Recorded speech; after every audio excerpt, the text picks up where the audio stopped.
بسم اللہ الرحمن الرحیم۔ السلام علیکم ورحمۃ اللہ وبرکاتہ۔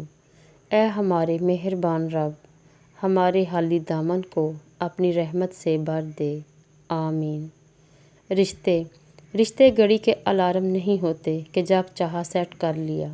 بعض رشتوں کے نام نہیں مقام ہوتے ہیں، دکھ تکلیف میں ساتھی بننا پڑتا ہے۔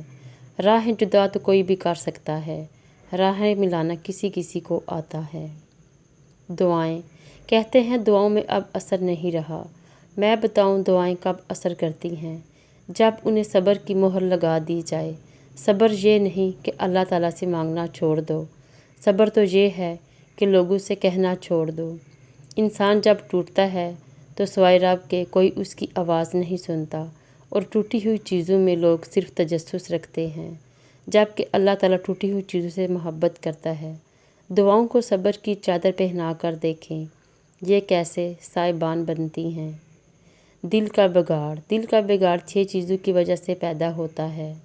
توبہ کی امید پر گناہ کرنا، علم سیکھنا مگر عمل نہ کرنا، اخلاص سے خالی عمل کرنا، اللہ تعالیٰ کا رزق کھانا مگر شکر گزاری نہ کرنا، اللہ تعالیٰ کی تقسیم پر ناخوش رہنا، اپنے مرحومین کو دفنانا مگر عبرت حاصل نہ کرنا۔ میرے دشمن تیرا احسان ہے مجھ پر، ورنہ اپنے عیبوں پہ میرا دھیان کہاں تھا پہلے۔ توجہ کچھ لوگ شروع میں اتنی توجہ دیتے ہیں، ہمارا 2 منٹ چپ رہنا بھی برداشت نہیں کرتے، ہماری بے روحی پر 1000 بار پوچھتے ہیں، اور پھر ایک وقت آتا ہے ہماری طویل خاموشی بھی اثر نہیں کرتی، ہماری بے روحی، ہماری ناراضگی سب بے معنی ہو جاتی ہیں۔ اصل زندگی یہ نہیں کہ آپ زندگی میں کتنے خوش ہیں، بلکہ اصل زندگی وہ ہے کہ آپ سے کتنے لوگ خوش ہیں۔ قرآن پاک بے شک قرآن پاک وہ آئینہ ہے جو انسان کو اللہ تعالیٰ سے ملاقات کے لیے تیار کرتا ہے۔ ضمیر نزدیک سے آنے والی آوازوں میں سے قریب ترین آواز ضمیر کی ہوتی ہے، جو کہ بہت کم لوگوں کو سنائی دیتی ہے۔ رشتے دل سے جوڑے جانے والے رشتے کامیابی کی ضمانت ہیں۔ فرصت یا ضرورت سے جڑے رشتے ناکامی کی علامت ہیں۔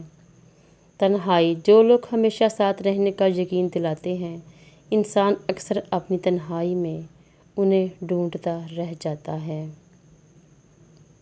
سیرت بہترین یادداشت یہ ہے کہ انسان اپنی نیکیوں اور دوسروں کی برائیوں کو بھول جائے۔ دنیا میں کہیں بھی آپ کی صورت کو آپ کی سیرت پر ترجیح نہیں دی جائے گی۔ اچھا کردار بہرحال اچھی صورت کو مات دے ہی دیتا ہے۔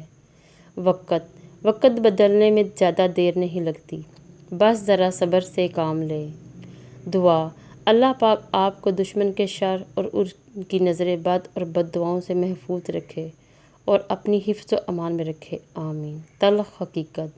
یہ تلخ حقیقت ہے کہ آپ کی بات کو توجہ آپ کی حیثیت دیکھ کر ملتی ہے۔ اللہ نگہباں۔